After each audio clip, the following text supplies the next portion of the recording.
Hey there, welcome to Contracts and Chaos. My name's Alyssa. And I'm Brenna, and we're here to tell you that you are not alone in the mayhem of this real estate industry. We're keeping it real and sharing our stories, strategies, and successes in today's real estate world. So come join us every Tuesday while we talk contracts and chaos. Times before we.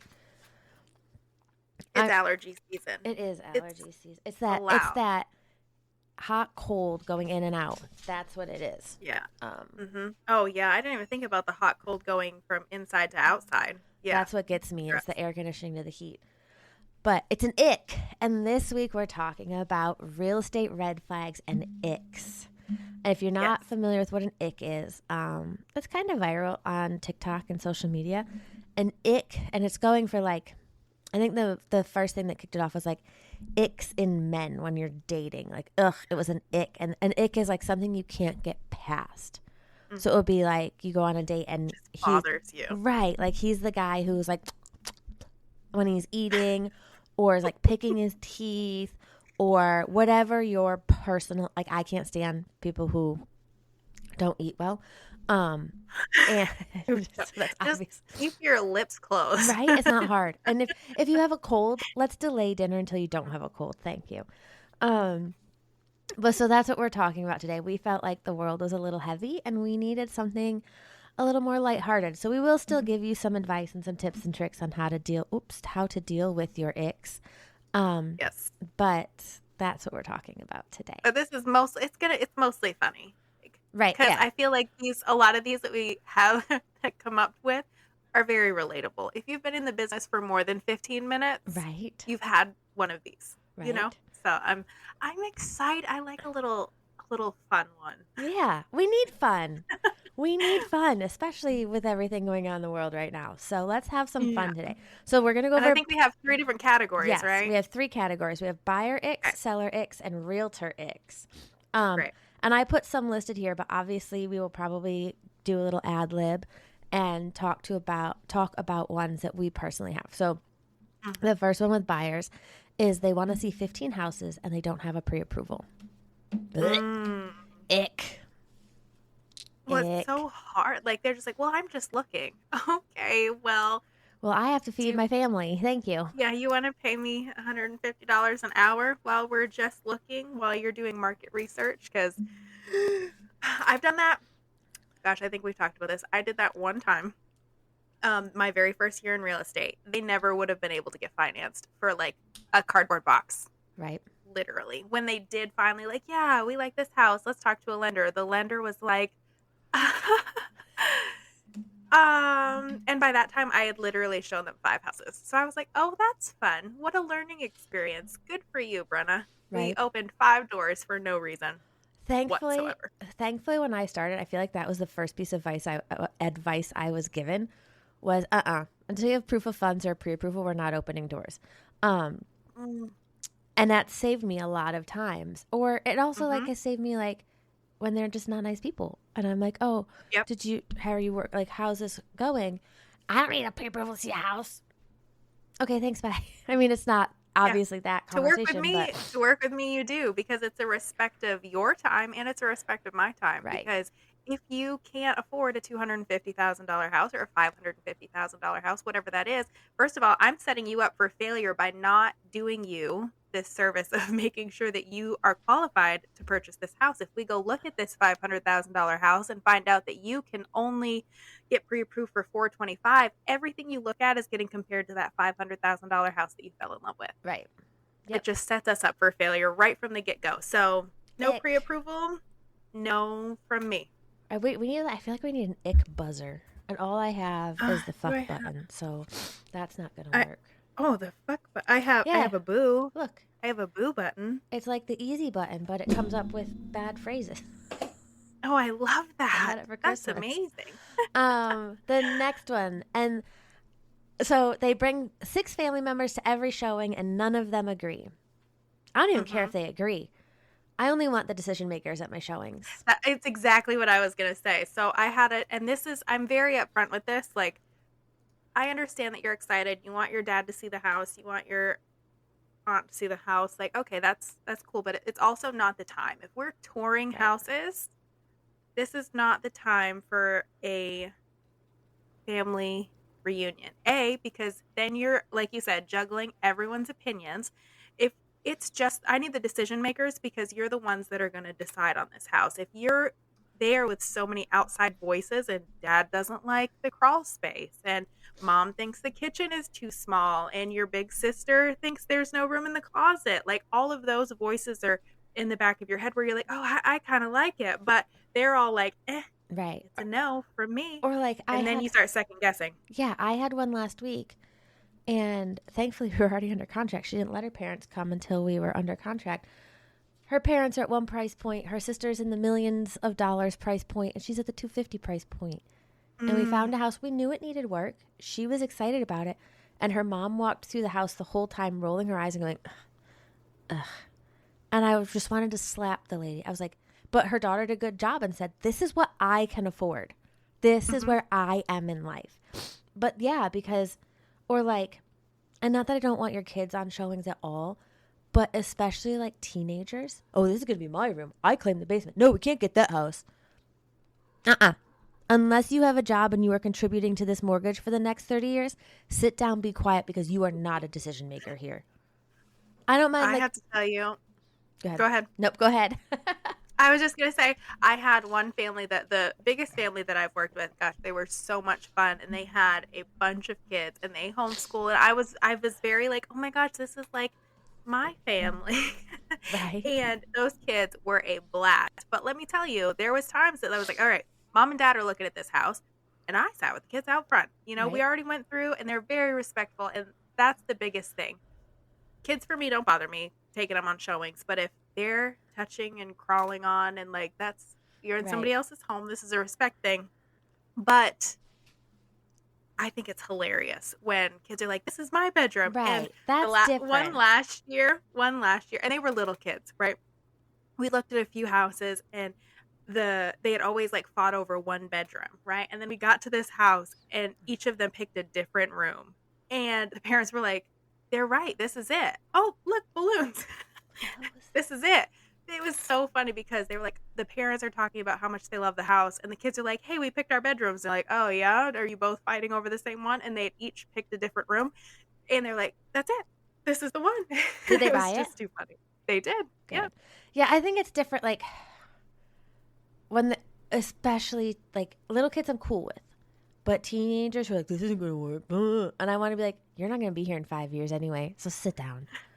But where's my gaming room gonna be? Right. I had one last week, like mom and grandpa were trying to take measurements to make sure furniture stuff was fit, and the little kids they wanted to help, but it wasn't being helpful. It was just adding confusion.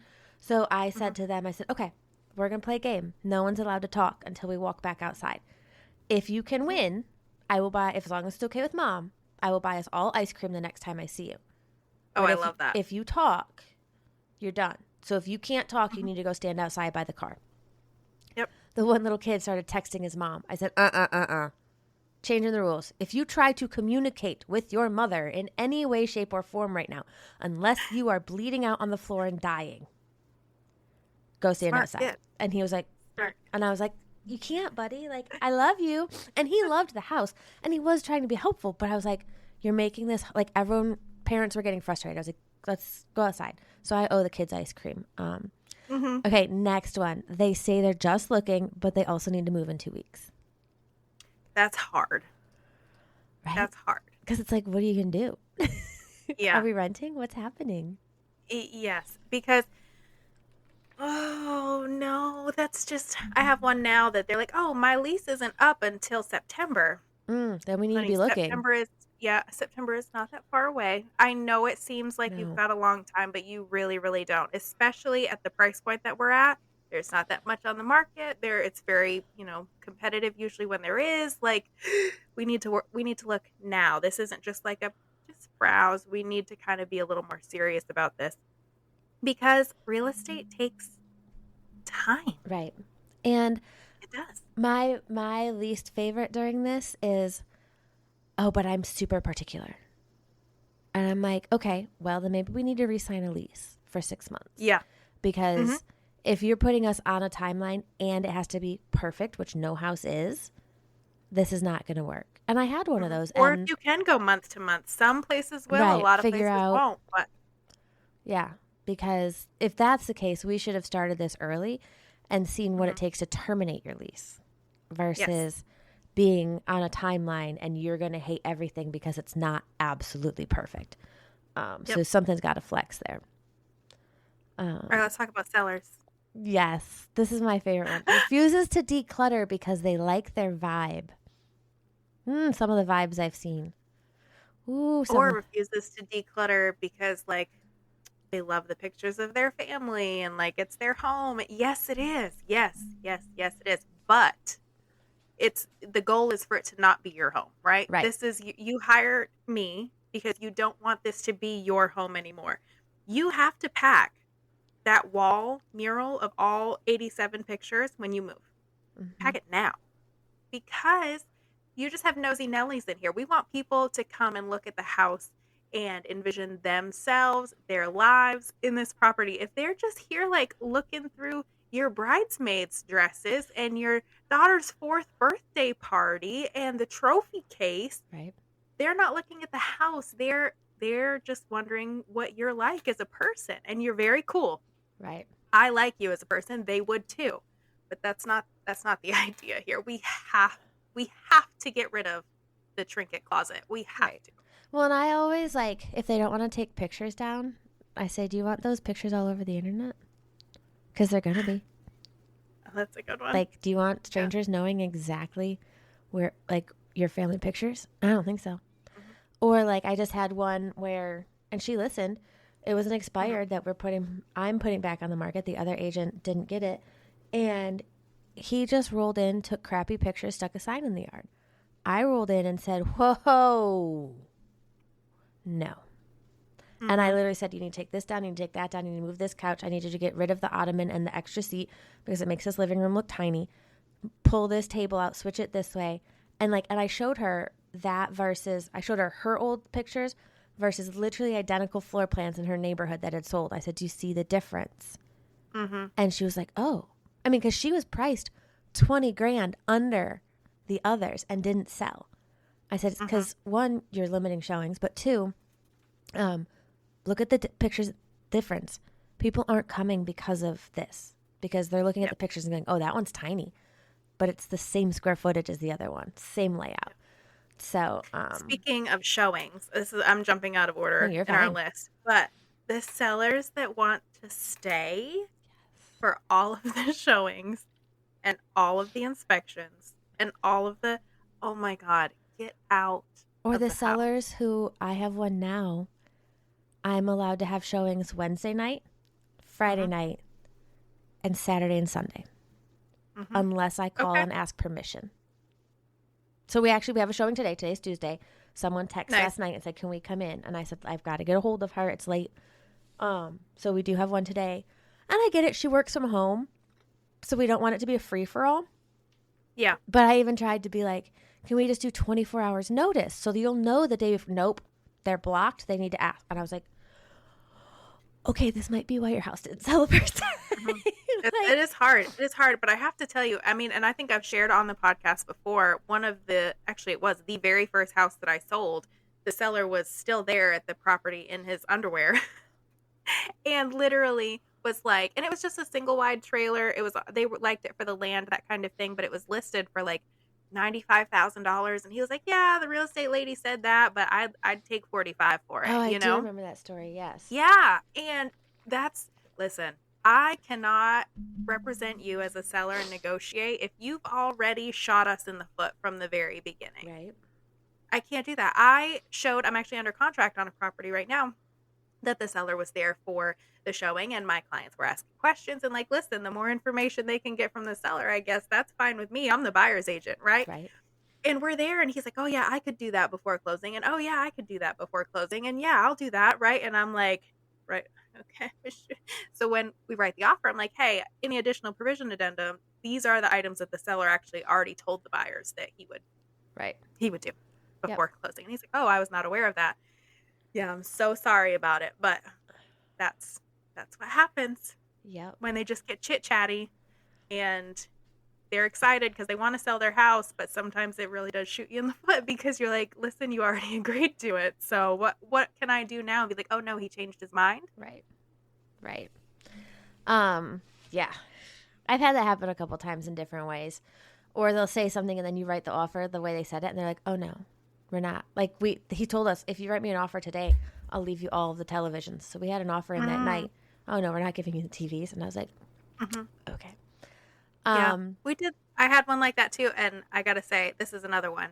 If you agree to terms, this is an ick that's not on here. If you agree to terms, much like you just said, and then come back and change it, you get like one grace period, I think, with me. And this is actually for the same buyers. We didn't end up going with that property because we came to terms. They had to meet in person to sign the offer. And then when they met in person with their real estate agent, she called and was like, actually, they've changed their mind about the refrigerator and the washer and the dryer. They want to keep it. And my clients were like, well, that sucks. It's kind of a bonus for them, right? That's right. Sure. And that changes our offer. Fine. So we changed that, sent it back. And I kid you not, an hour later, they're like, actually, you know what? I think we want more due diligence. And it changed 3 times. And my clients were like, listen, we're not even under contract yet. Right. I was like, I cannot imagine what a due diligence experience is going to look like. Right? Well, it's probably going to look like the one I just went through, where they agreed to repairs and then found out that it was going to be way more expensive, and they tried to back out and think we were just going to roll over and take it. Yeah. Nope. Not going to roll over and take it, and it's going to cost you more money, and good luck. Yeah, no, don't do that. It just leaves such a bad taste in your mouth, you know? And they're like, listen, sorry, good luck. We'll keep looking. Yeah. So. Well, hopefully those sellers learned a lesson to be like, okay, we need to really talk about, even if you need to tell the buyer's agent, hey, give us 24 hours because we truly need to have conversations and think through things. We're not good at fastest. That's fine. I'll give it to you. Well, exactly. And this is something, same with the buyer's icks, right? Like if you're having conversations with your clients, we should be able to avoid a lot of these situations, these awkward situations where, 17 people show up to tour a double wide trailer. That happened on one of my listings. She's like, there's 8 cars in my driveway. She had a Ring camera. She's like, there's 8 cars here. And I'm like, oh my God, like what is happening? Right. And it was a family experience. They had literal family visiting from out of state that they just brought to the showing with them. And the agent's like, yeah, I'm keeping an eye. There's no way you are keeping an eye on 12 people in that property. There's absolutely no way. No, but I had that with clients once, and I fired them because they would bring the whole family and they would just disperse. And I was like, you guys can't do that. That's such a liability for you too. Like it's hard. Same thing with this, like just talking about the conversations with the sellers. The agent, I felt bad because she's like, it's just hard. This is a hard situation for these sellers. They're separating, like this kind of thing. I'm like, I am sorry for the situation that you're in, but that's not something that my clients have to absorb the issue that's happening with your clients. Like you would have to have like a heart to heart, to sit down with them and be serious. Like this is why, because she'd said that they'd had offers on the table before, but nothing had come to fruition. Is this why? Are they changing their mind 6 times just to get back and forth at each other, but scaring away buyers in the process because they aren't on the same page? Right. One of them probably doesn't want to sell them. That's why they keep doing that. Okay, what about, these are my favorite. I'm dealing with one right now, but told them. So they want, and maybe it's not $100,000, but they want $100,000 over the comps because the neighbors like them. Or because that's like what they their want. House or like them personally? I think both. Or they the neighbor's going to buy your house? I think everyone, right? Or everyone thinks the house is worth more than it is. I'm dealing with one right now. Like when I ran comps, there were some listed at that price, but they're still sitting. And I showed them the solds. And I said, so I really don't think we're going to get that. But here's 2 that are going to close around the time we list. Let's keep a close eye. And they agreed. They said, okay, let's see what those close at and we'll adjust if we need to. But we want to start here. And I was like, okay, deal. But like my dad is the one, they have like one of those big microchip companies supposedly coming. He's like, I'm going to list my house for $1 million. And, one of their executives will buy it. And I was like, one, you don't live in an executive level house. I mean, it's nice, but two, that's not how this works. Mhm. That's not how this I think works. the other thing that sellers get caught up with in that fact, like your beautiful taste in design and decor does not up the value of your house. Right. It will present really well. People will love it. You'll get people in the door, but that does not add value to Exactly. your house. Exactly. Just like your solar panels don't. And again, the neighbors aren't going to buy your house. Right. So I mean, you can list it for all you want. I've In had that that happen instance- once. I will say I had this happen once. And I didn't get we didn't even list it because my clients who were buying another lake house, where their lake house was on that peninsula in the lake, one family used to own it and sold it off over the years, and the Yep. grandkids were rebuying all of it. So we they literally did sell it to the neighbor. But the likelihood of that, and it also wasn't 100,000 over. They got fair market value, but the likelihood not gonna happen, especially Pretty for slim. 100,000 over. Yeah, pretty slim for sure. All right, All right, let's talk about us, our industry. Yes, let's Listen, pick 'cause on sometimes ourselves. there's people, there's people in this industry that sometimes I'm like, we're working towards the same goal, Right. people. What in the world? Or some of these are funny. Okay, you do one, and I'll pick one. Okay, this is I'm gonna jump the order because this is actually one that's like one of my pet peeves. And so the example is still uses Comic Sans in their listing flyers. And to me, it's not that they use Comic Sans. It's that they haven't like gone to Etsy or Elevated Agent or Coffee and Contracts and just downloaded a beautiful template. They try and build it from scratch in like Canva, and it looks on like shit. Microsoft Word. Yeah. It's not even And in I'm like, Canva. It's Microsoft Word. What? You do know you could spend $3 on Etsy and have a beautiful template. Or I think it's $5 a month with Elevated Agent. She'll send you a new template for social media every day of the week. But you did that? But that goes back to, we just talked about limiting beliefs not long ago. That goes back to the like, well, I don't know how to do that, so I'm not going to do that. I'm just going to do it the way that I want to. So. I just... the kitten just crashed in the kitchen. My sister is selling her house in Maine right now. And I made her interview several agents. Good. But at the same, I'm like, you have to ask them about marketing, right? And every single one of them takes their own photos. And I'm like, God, I know y'all live out in the sticks, but seriously, they're Right? still taking their own photos. But we decided, I'm like, listen, here's the thing. You could find somebody to take the pictures of your house. Right. I could send you probably the login for my box brownie, and you could edit the photos that you take yourself, right? But here's the thing. If everybody in that area is marketed the same, right? If you go in with bright, beautiful photos, people are going to be like, oh, especially out in the middle of Maine, right? Oh, it's catfish. That's a lie. No, nobody's going to go see it. But I was just so funny because that's just how they've done it. Right. They've done it that way for years and years. My small town, video is not a big thing. And what cracks me up, one of the firms in my hometown, when they do a listing on like Facebook, they put all of the listing photos, and then the last photo is the realtor's headshot in every one. It's not like a graphic with the realtors. It's their headshot. Just like it would be like, okay, living room, kitchen, bathroom, headshot. I'm like, nice. That's weird. That's interesting. That's an interesting marketing choice. Right? But one of the guys in my network is in my hometown, and he's pushing into video. And he did video of like one of the higher end listings in our area. And I'm so proud of him. Mike, if you're listening to this, the fact that you got that listing, one, I'm proud of you. Two, the fact that you went and jumped into video like that in an area that doesn't appear to do a lot of fun things like this, keep doing it. Like, he is going to move mountains in central New York. But everyone was like, oh my God, look at this video. Blah, blah, blah. And I was like, that's like every day of the week in Charlotte. Yeah. But it is. You're right. It's crazy? So different. So I guess this is an ick depending on your area. If your hometown people just still use Microsoft Word, so be it. Can we just not use Comic Sans? Oh my goodness. Um, I have one that is not on here. Okay. And I'm dealing with it right now.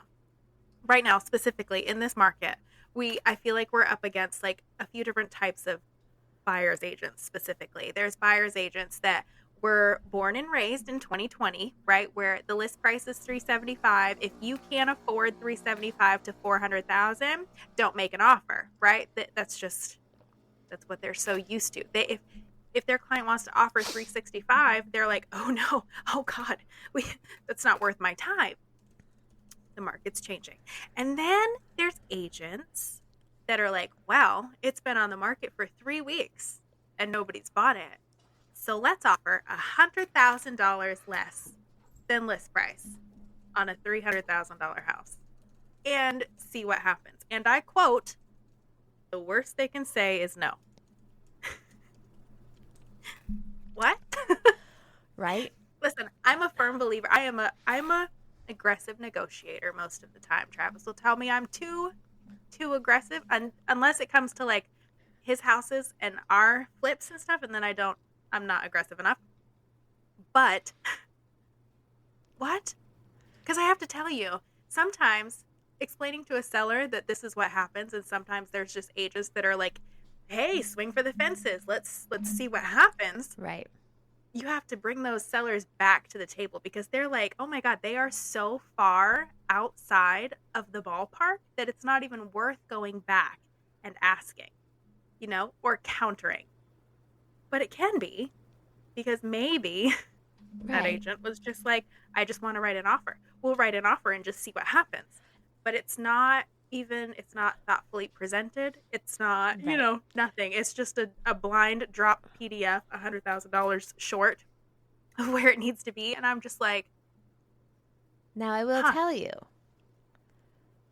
I haven't been 100,000 under lately, but I've gotten 1, 2, 3 of my last contracts, 3 out of the 4, Mm-hmm. well under asking, Mm-hmm. with closing costs and Yep. home warranties. One of them with over 25 grand in repairs. But, Harsh but. right, big but. We're like PHAT but. It's because I read the market, I looked at the comps, and I said these sellers are overpriced. And yes, we Mm-hmm. are above days on market. Or maybe we aren't. The one we just did was actually the last 2 were not above days on market, but sellers were too high and they knew it. One of them, it's an inherited property, so she's like, I just want it gone, and she was way too high. The other, it's owned by an agent and a home inspector. They're under contract on something else, and I think they knew, okay, we shot high, this is close enough.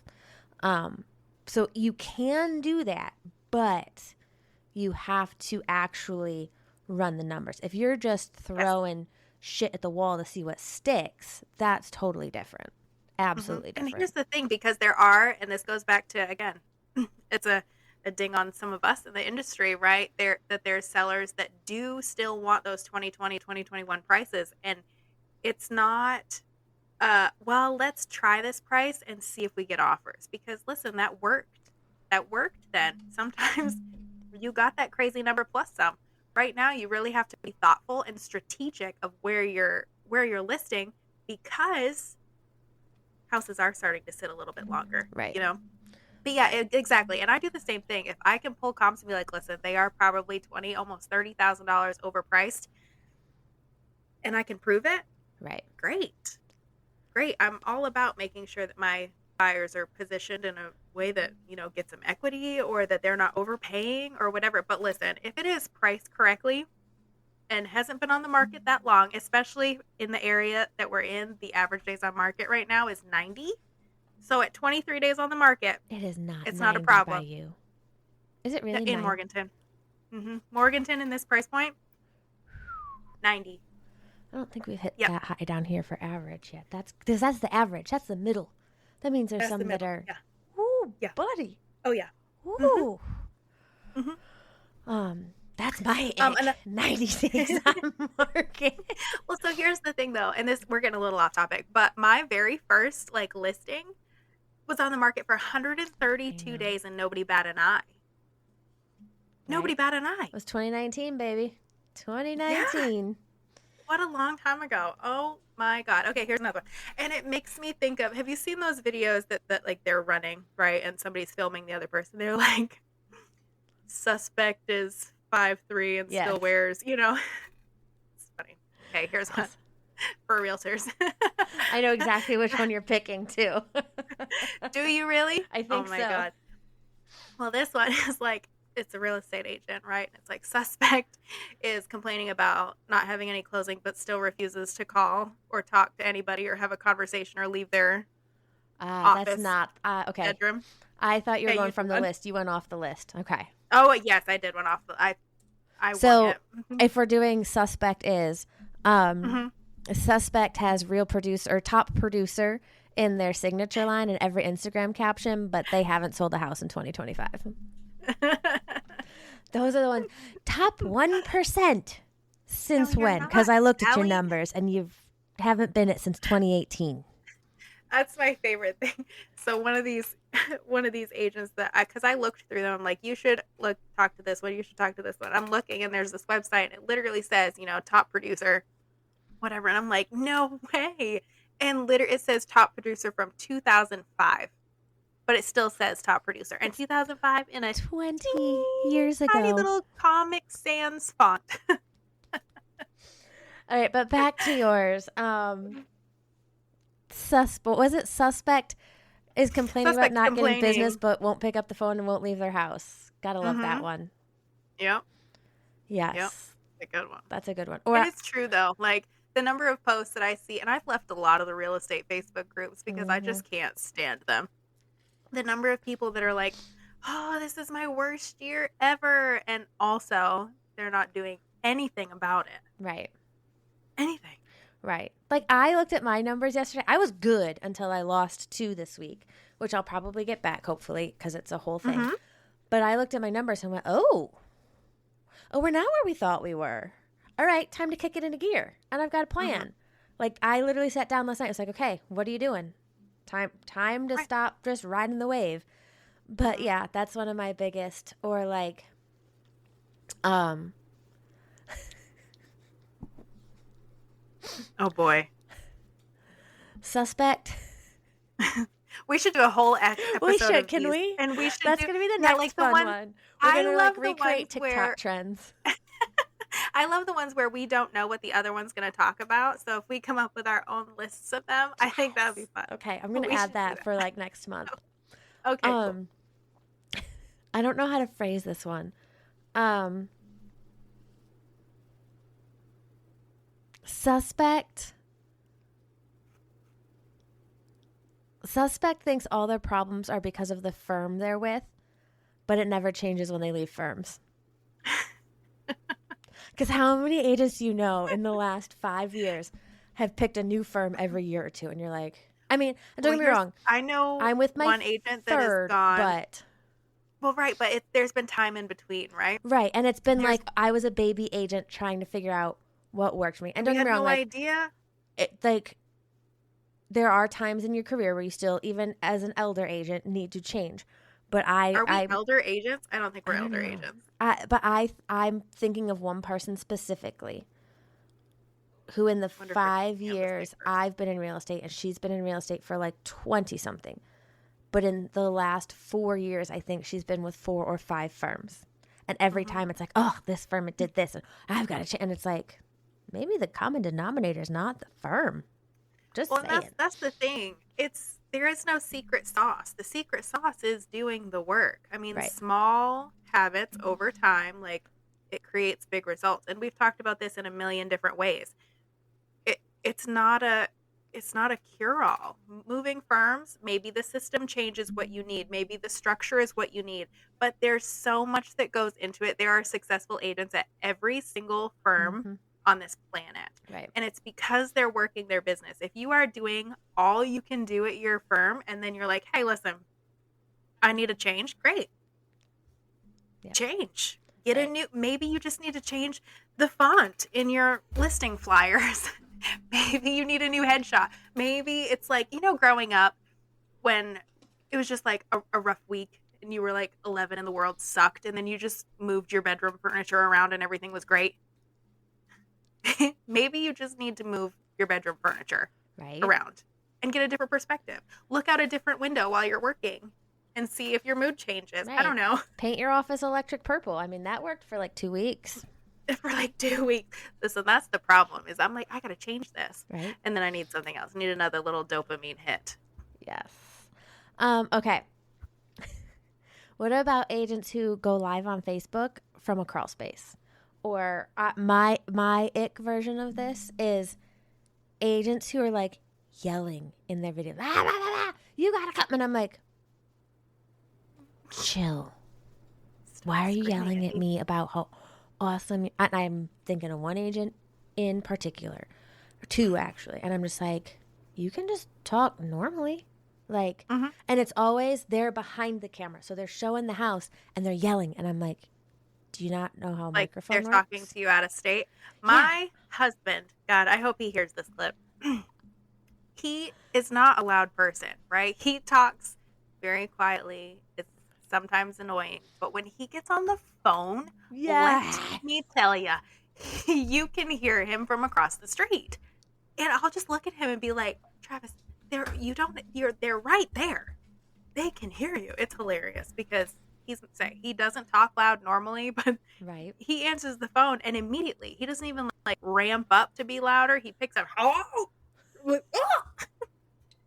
Does he do it in the living room while y'all are watching something and he doesn't leave the room? Yes, and he does it in the car too, and you're like, yes, going deaf. All right. All right, do we have any other icks? Funny icks. Just to wrap it up. I can't think of any others like off the top of my head that I'm like, ugh, that's an ick. I mean, I know I have them, but one ick is the blind offer drop with a realtor. Yes. Listen, just set yourself up. This will be the last one, okay? But we're talking about setting yourself up for success, because right now, I know that they say it's still a seller's market. I'm not feeling the seller's market right now. I'm feeling like the buyers and the buyers' agents have more of the positioning power because we have so many listings sitting that we have a little more pull with buyers, right? But if you're showing a property and then you just blind drop an offer into their inbox and it literally just says, see attached. Yes. Or like, what? Or can I add on to this one? If you send me a fucking offer from Dot Loop, no. I hate that. Will I present it? Absolutely, because that is my job. Do I think that is the right way to do this, or to No. I'm not using your software, and how dare you? I don't use Dot Loop. And even if I did, I don't think that's the correct way to send offers. PDF in my email. And I don't care if you send it in 1 PDF or if it's 5 PDFs. I'm not that person. But you send me something from Dot Loop or DocuSign or whoever. Immediately annoyed. Immediately annoyed. And that just sets the tone for the whole, if your offer is accepted, for the whole transaction. Okay, I think that's it. I think we're good. This was fun. I liked it. All right. Yes. We need to bring more fun in. Yes. And I think we do need to do more lighthearted episodes. But if you guys have any fun ideas, make sure you DM us on Instagram or send us an email and let us know. And we will see you guys next week. Yes.